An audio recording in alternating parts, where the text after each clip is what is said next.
we're going to start to see generative AI in the form of deep fakes and disruptions causing turmoil. We're going to see loss of jobs. We will see the first Wall Street servers hacked by AIs or the first power plants, and there will be concern that comes from that. These things are coming. The question is, will that AI be dystopian? Will it be the Terminator?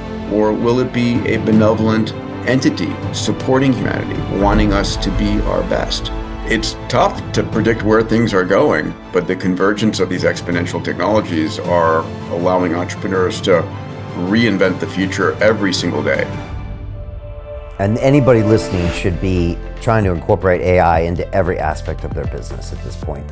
Listen, if you're not an AI-first company, I understand that. That's okay. But at a minimum, what you need to do as the CEO, as the leader, is identify and bring in a chief AI officer, someone who understands who's out there. What's the topology look like?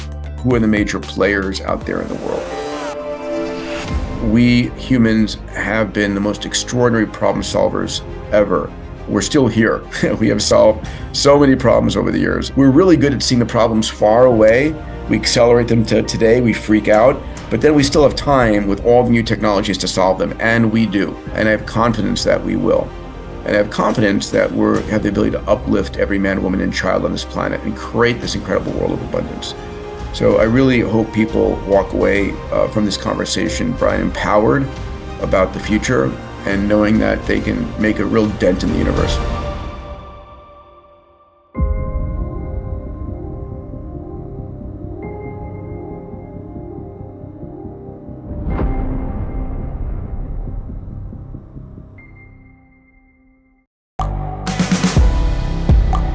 The world is changing. Inspiration is everywhere. It has never been so easy to connect, share, and bring people together. We're learning from others and finding the best in ourselves. Challenging our beliefs. Sharing our vulnerability. Overcoming our fears. Transforming ourselves so we can transform the world. How far can we go? This is London Real. I am Brian Rose. My guest today is...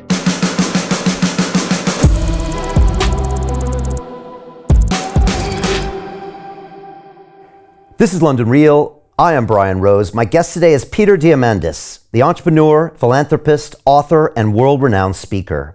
You are the founder of Singularity University, the X Prize Foundation, and Bold Capital Partners, a $250 million venture fund investing in exponential technologies. You started over 20 companies, written 3 New York Times best-selling books, and were named one of the world's 50 greatest leaders by Fortune magazine. Your latest book, Exponential Organizations 2.0, the new playbook for 10x growth and impact, looks at how businesses can grow exponentially by leveraging technology, innovation, and creativity.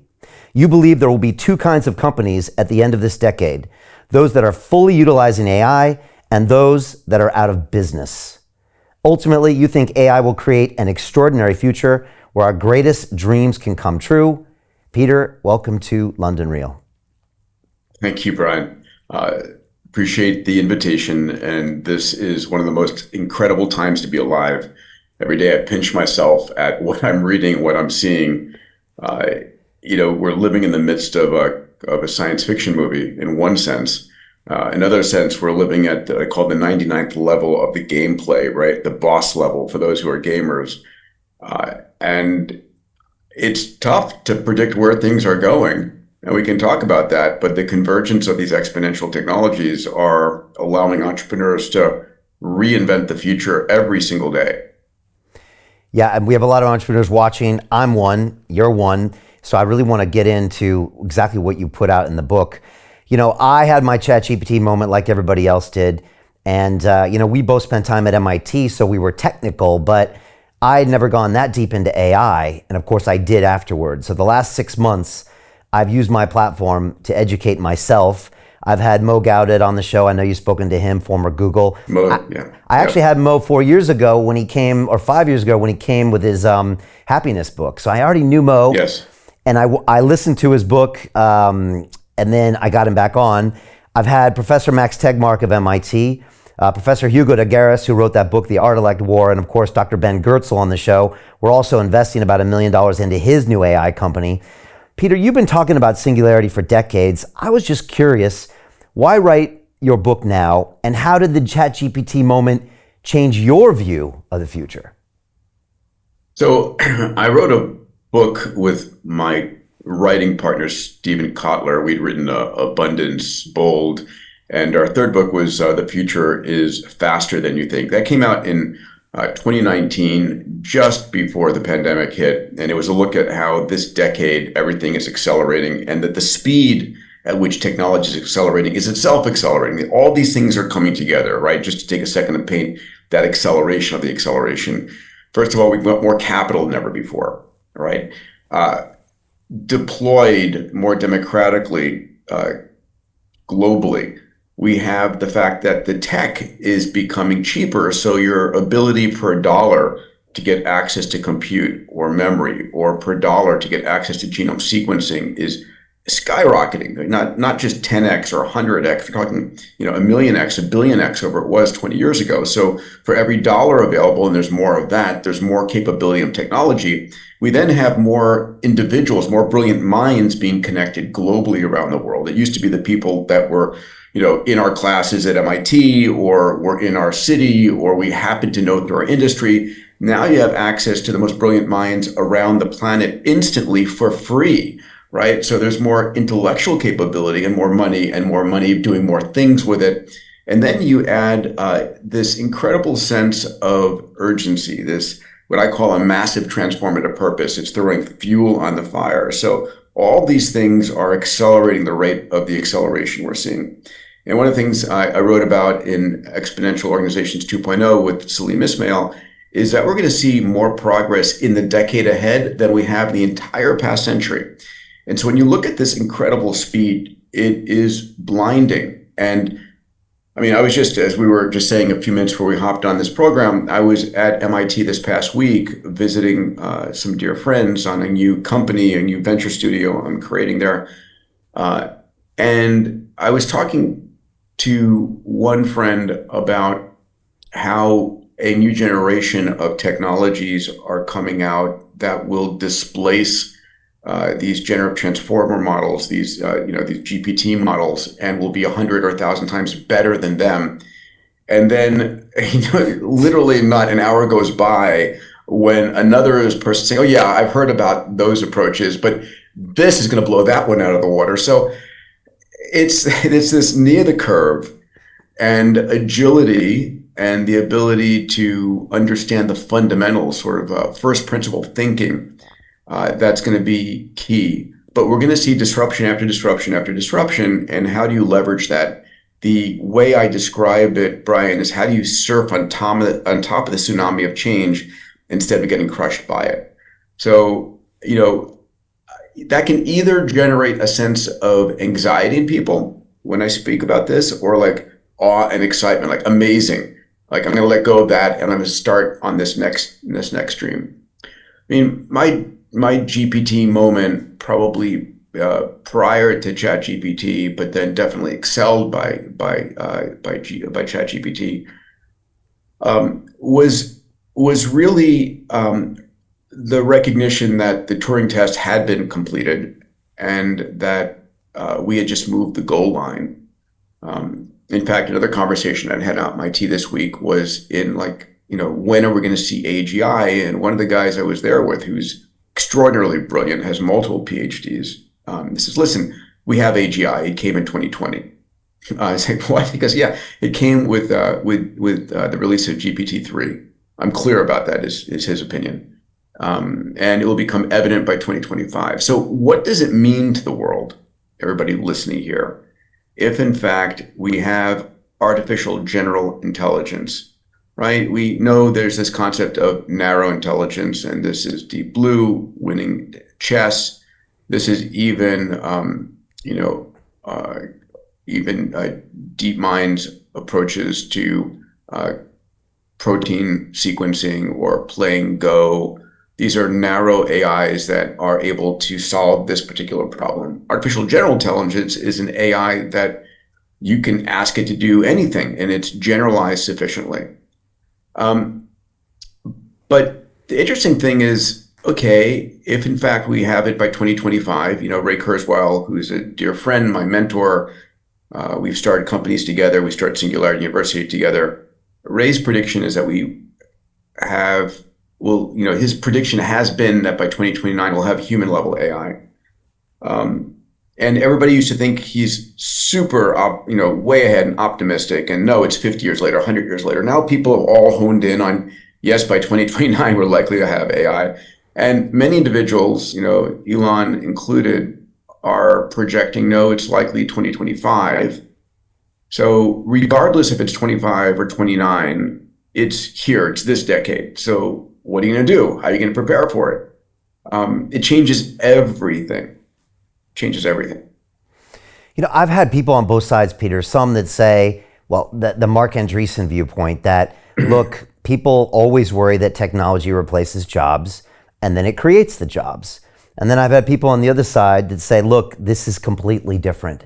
And, Goldman Sachs came out recently and said 300 million jobs are in jeopardy because of AI. Where do you stand? Because, there's a lot of anxiety in the public. And when I first went down this route, I went to some dark places as well. I have two young boys, they're 6 and 7 years old, and I'm thinking about their teenage years, Peter, and I'm thinking they will have teenage years never experienced in 200,000 years of human history. Theirs will be so different than anything else. And so I obviously am emotionally involved, but what do you say about those two sides, that one say it will help us and one say it will replace us?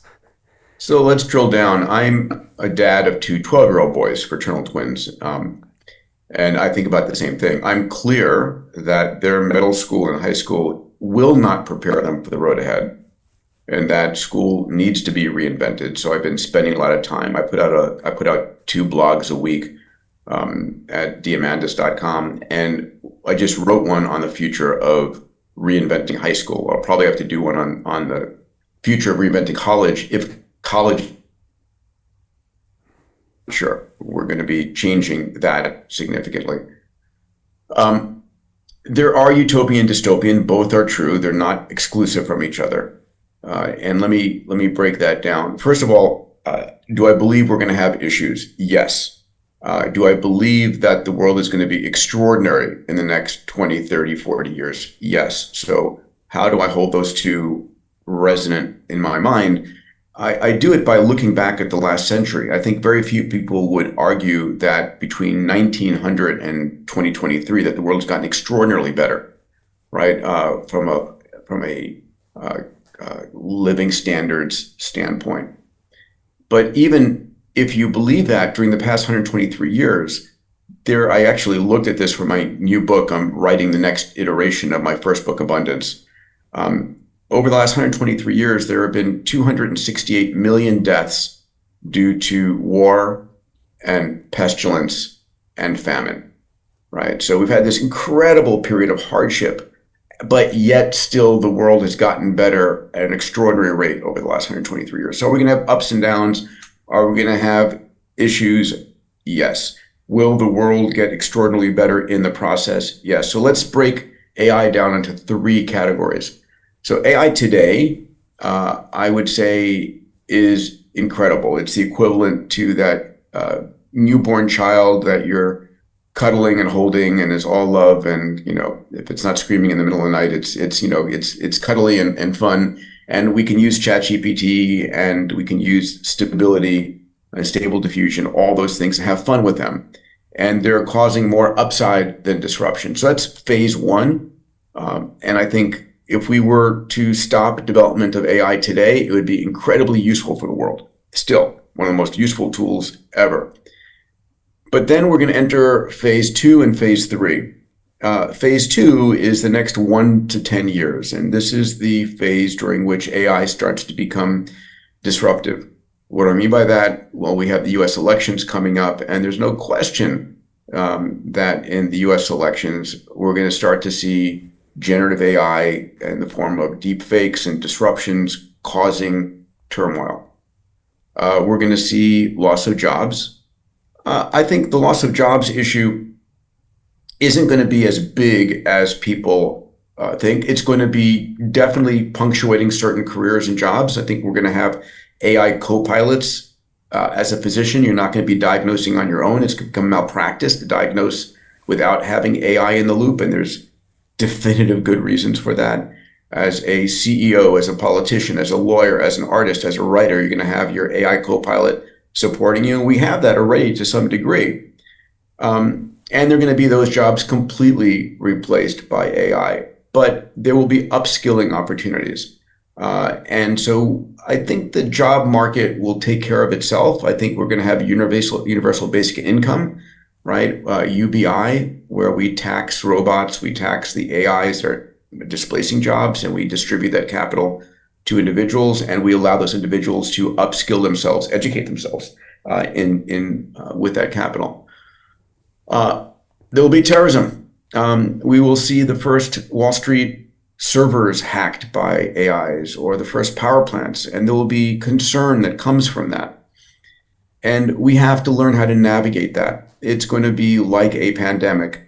And despite those negative things, the ability for AI to do the utopian things, help us once and for all enable cheap and available and plentiful, safe fusion, to allow us to slay all diseases, to extend a healthy human lifespan, to provide every child on the planet the best teacher possible. This is from the Young Ladies Illustrated's primer from Diamond Age, right? Neil Stephenson's work. But an AI that knows your child's favorite color, sports car, sports team, knows what they do know, what they don't know, and provides them a personalized education like you could not buy, right? And as we enter the virtual world, and AI and VR and the metaverse combine and provide this immersive educational experience that is the best way for a human to learn from an experiential standpoint, not reading words on a page. AI is going to become your diagnostician and your surgeon, and all these things will tend towards a zero cost, right? It's a marginal cost for the best education, best health. These things are coming. Now, the third phase of AI is what we might call the artificial superintelligence, right? This is where AI now has become not 10x smarter than humans, but a billionfold smarter than humans. And what happens when we have that level of AI on the planet, and from billions to trillions, and there's no limitation. Limitation is energy and compute. But let's not go down that rabbit hole. The question is, will that AI be dystopian? Will it be the Terminator, Skynet, or will it be a benevolent entity supporting humanity, wanting us to be our best?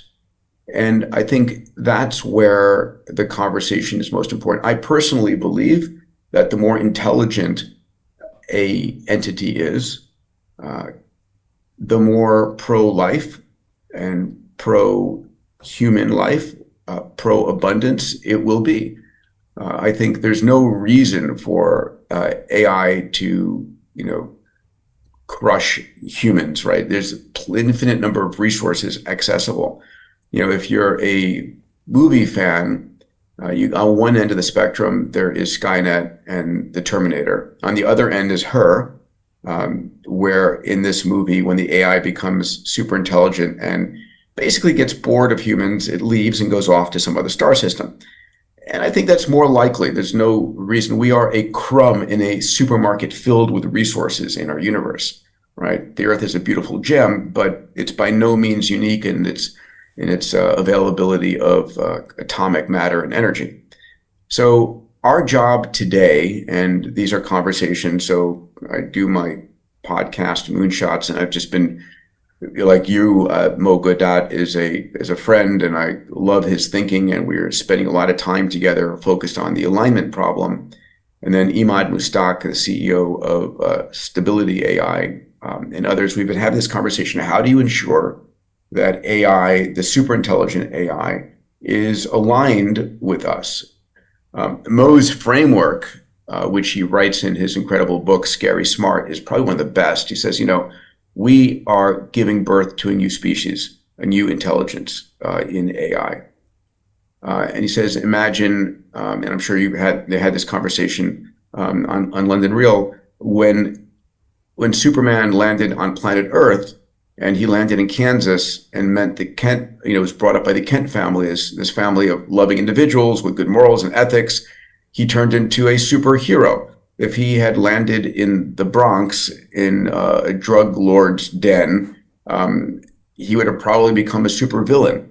So it's your early days of learning. So as we are the parents of these generative AI models, what are we teaching these AIs? How do we give them the nutrition, the nutrients to be loving, kind, moral, ethical, super AIs that will be more the positive impact on humanity? So these are the conversations I think about all the time as a dad of 12-year-olds and as someone who's studying and writing and investing heavily in the future. Peter, I'm just kind of curious, what has surprised you about the conversations you've had in the last 3 months with people about AI, whether it's politicians or fellow MITers or business people? Maybe some things that you thought that you would agree on, and maybe some things you thought you would disagree on that didn't happen. I think what surprised me is how much ChatGPT and its follow-ons have surprised the creators of ChatGPT. The emergent properties were not intuitively obvious when it was being built, right? That is fascinating. You imagine as a coder, right? And I've been a computer coder all my life, not recently in the last decade, but I was there coding in hexadecimal on 6502 microprocessors in the early days. These computers would do what you told them to do because it was very much hardwired. If A, do this, if B, do this. But that's not how these neural nets are working, and especially not how these large language models are working. They're exhibiting properties that were like, interesting, where did that come from? And that's surprising. What's also surprising me and surprising others is what's coming next, that there's a lot of improvement coming, and it's not linear. It is continuing to be exponential. And so I just met this one company that I'm meeting with the founders tomorrow, because I'm so blown away by their technology that looks to be 100 or 1,000-fold more efficient on many different levels than OpenAI's GPT-4. So, wow, what does that mean? And then being told by another friend, well, actually, there's stuff that's going to be even blow that out of the water. So the speed is incredible.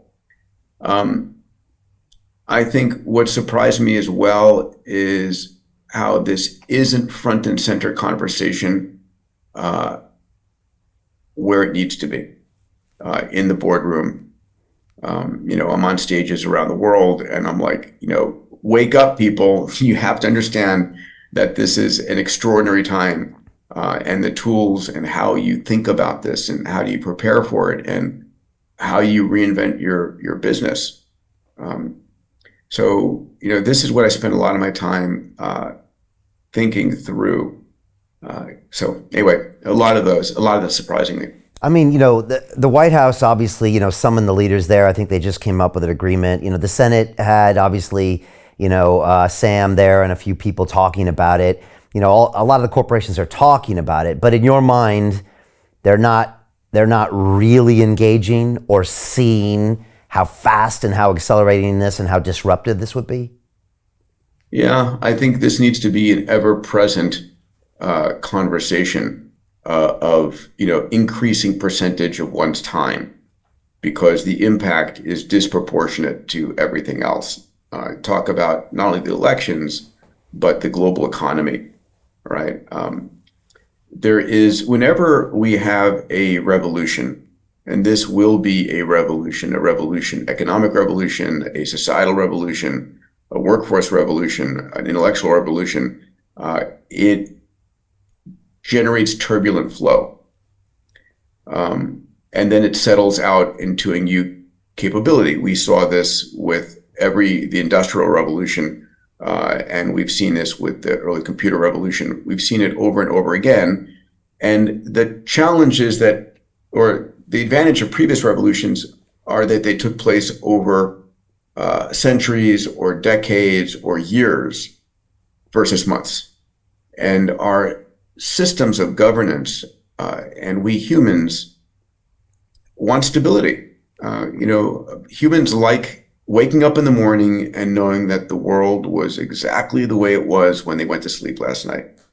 No matter how bad the world was, we don't like change because you have no idea whether it's going to be positive or negative for you.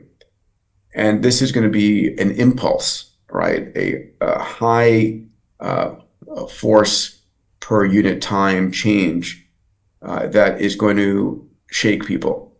And we could promise everybody, listen, it's going to be amazing. Let me paint for you where it's going, right? I know that you're not going to be, we're demonetizing everything, but your healthcare is going to be free and your education is going to be free. And the healthcare and education is going to be 1,000 times better than what you had before. And we're going to see, energy is going to be 100 times cheaper. And all of it, you can paint the most glorious picture of the future, but tomorrow, when there's disruption in your job, in your company, in your city, in your country, you can't see that future. And so this is, I am the person where the glass is not half full, the glass is overflowing. But I can understand how this is going to make people feel in the future. For me, a lot of the work that I'm doing right now, I mentor 360 entrepreneurs and CEOs at my Abundance 360 program. And my job every year, we hold it in March in LA, is to say, this is what just happened in the past year. Let me contextualize what just happened. And let me show you where things are going for the next 2 to 3 years. And sort of give you sort of a roadmap ahead. Because if we have a roadmap, if we understand what's coming, we have a chance to get ready for it.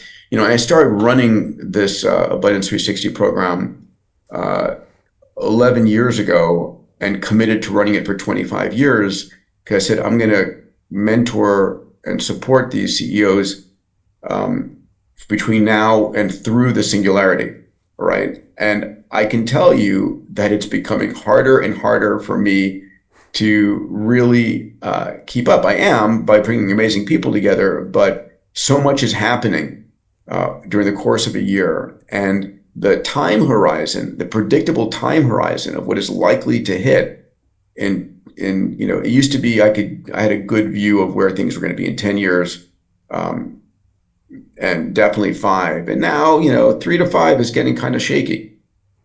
Yeah, I think you said you had asked Imad, how far out can you see? And he was just like 2 years, 3 years. Yeah, exactly. There's this famous book called Who Moved My Cheese? I don't know if you've ever read it. It's a short book. I remember the title. Yeah, and it's, I need to reread it. But the summary is this: I think there's 2 mice and they go to their same place every day and there's their cheese. And then one day the cheese isn't there.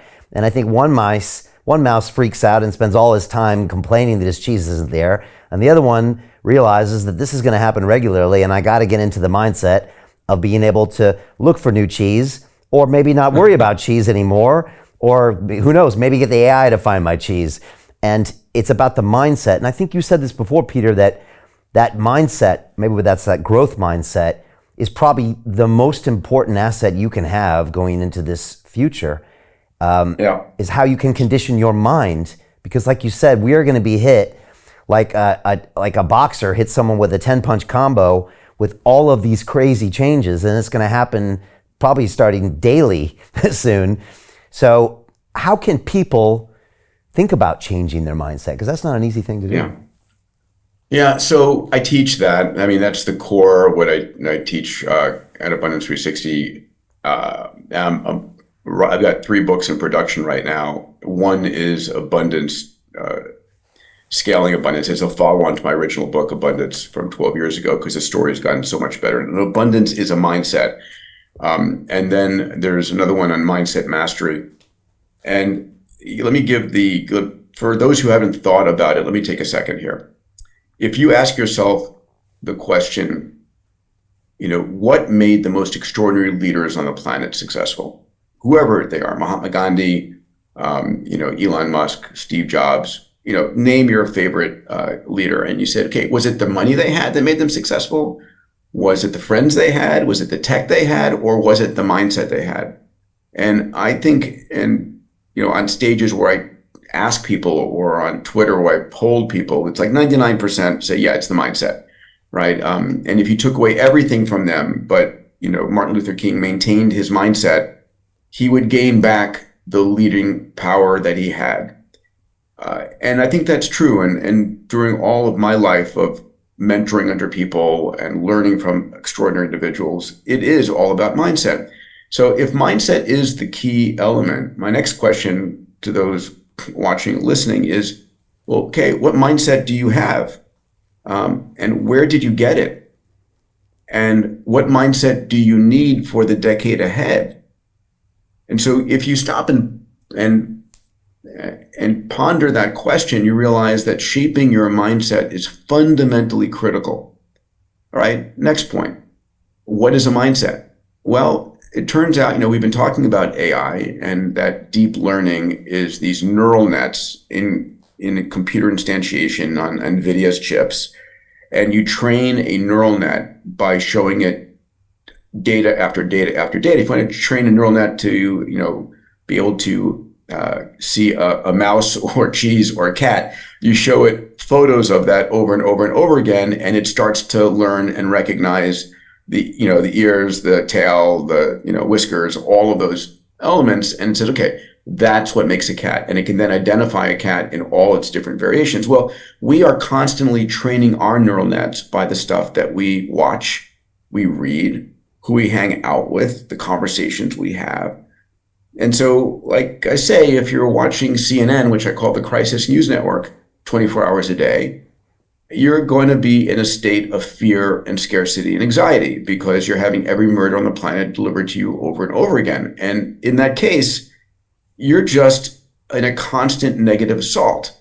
And so you couldn't pay me enough money to watch the network news, or to read the newspapers. No, I want my neural net being wired by the news and information that's important to me, which are breakthroughs in science and AI and robotics and longevity and all of these fields, so that I can create within myself a set of mindsets. And the mindsets for me that are important are, first of all, a purpose-driven mindset, waking up every morning with clarity that your massive transformative purpose.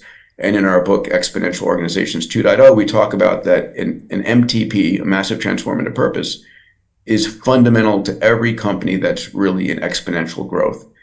Because in a world where there's an abundance of opportunities, if you try and go after everything, you're not going to succeed. But if you're clear about your MTP, you're going to focus on those opportunities aligned, and it's going to work much better. And MTP helps you attract the best talent to you. So a purpose-driven mindset with an MTP is one. An abundance mindset. An abundance mindset really is saying, hey, listen, there's nothing truly scarce. You may think it's scarce. Our brains are wired for scarcity. But, actually, technology is a force, a tool that takes whatever was scarce and makes it abundant. So we used to kill whales to get whale oil. Then we ravaged mountainsides to get coal. Now the Earth is bathed in 8,000 times more energy from the sun. And the energy isn't scarce, it's there, just not in usable form. So how do we make it a usable source? And the same is true, example after example after example.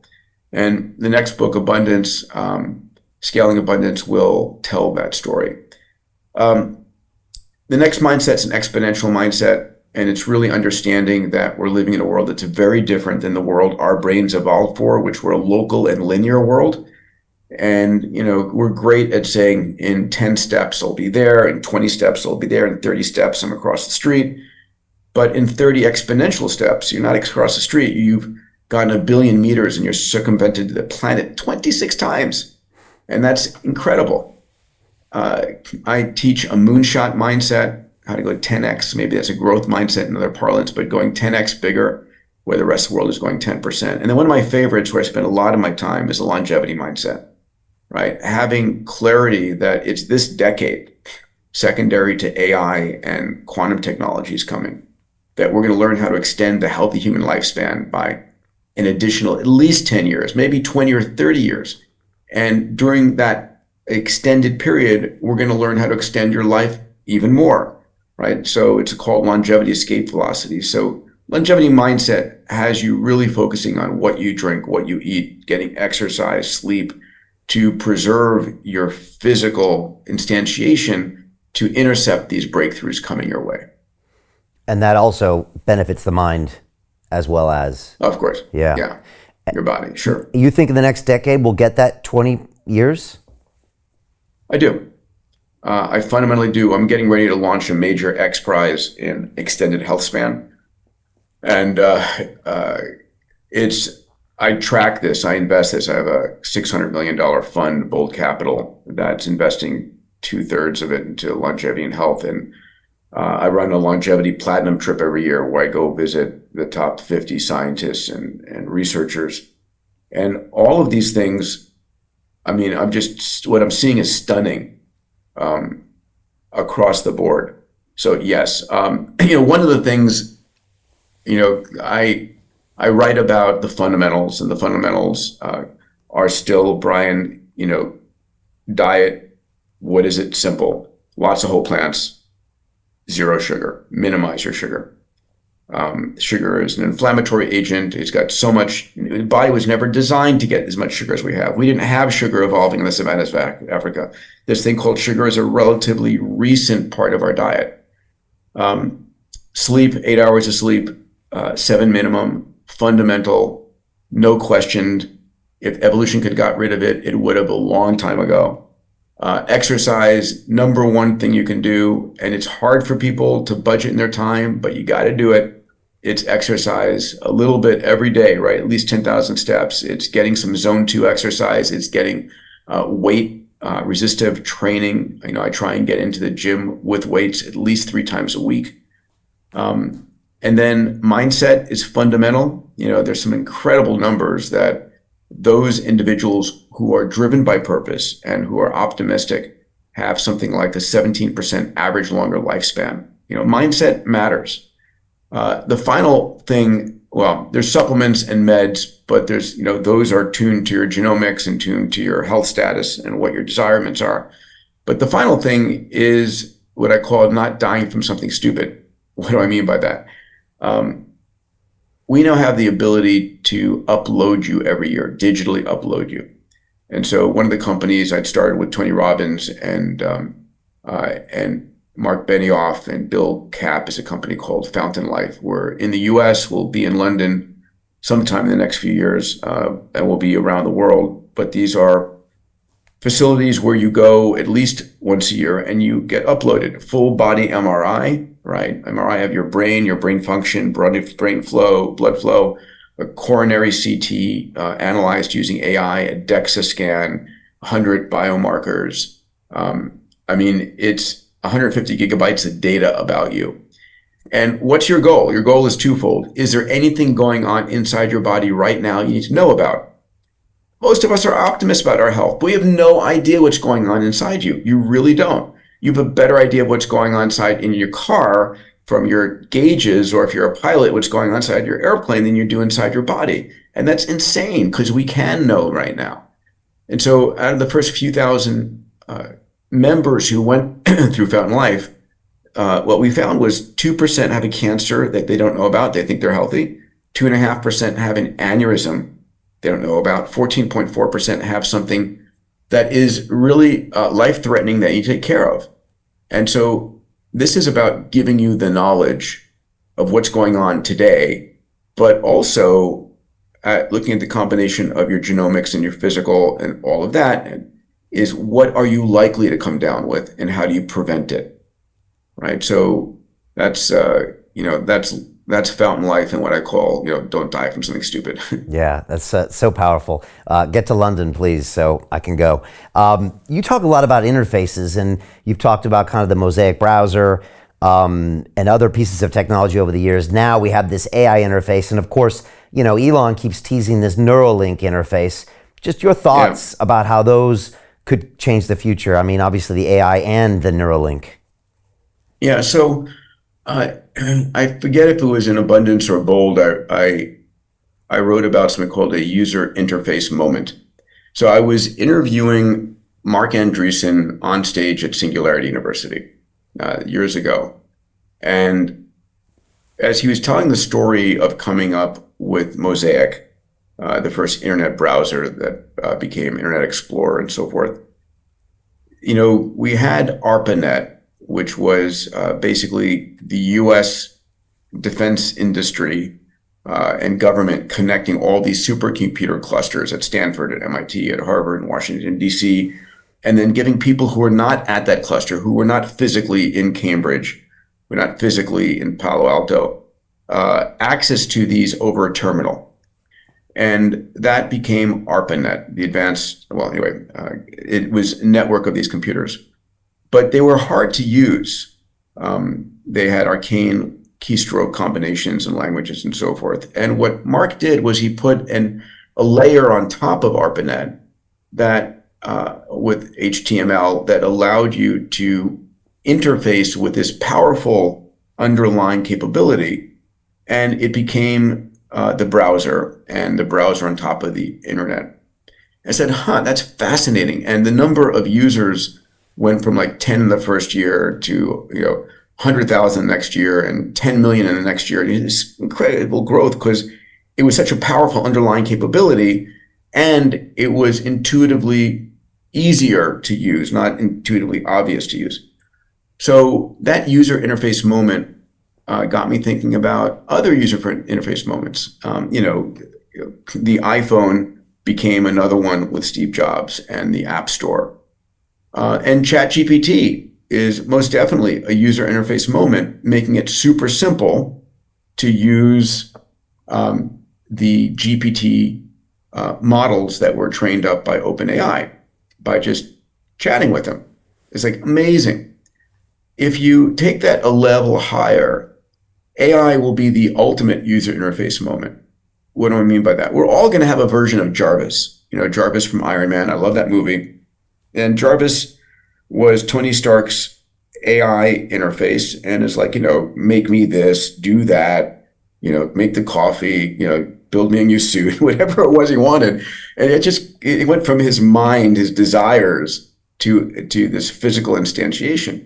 And so we're going to see that with AI. We're beginning to see it now. There are a lot of companies working on creating this human to digital world interface. And everything is about to become smart. Everything is going to have AI embedded in it, from your couch to your refrigerator to, everything. And so you're going to talk to it. It's going to be gathering data constantly. And life's about to fundamentally change. But in the end of the day, if I want to create something, right, we're seeing this now, not just from typing and seeing a paragraph created by ChatGPT or Bard. We're also typing and seeing an image that is in your mind appearing on Stable Diffusion or on any variety of image generative software. To continue watching the rest of the episode for free, visit our website londonreal.tv or click the link in the description below.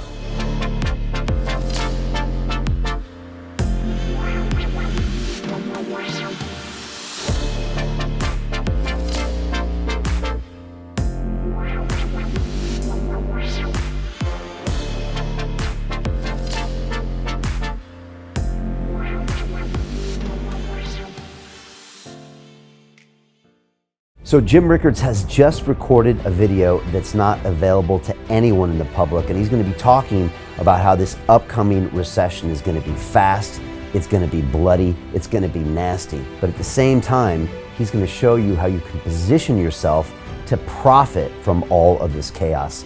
Now, we've made this video only available to our viewers. Go to londonreal.tv/Jim. Watch that immediately. I can't say enough good things about Jim Rickards. He understands the global economic system better than any guest I've ever had on London Real.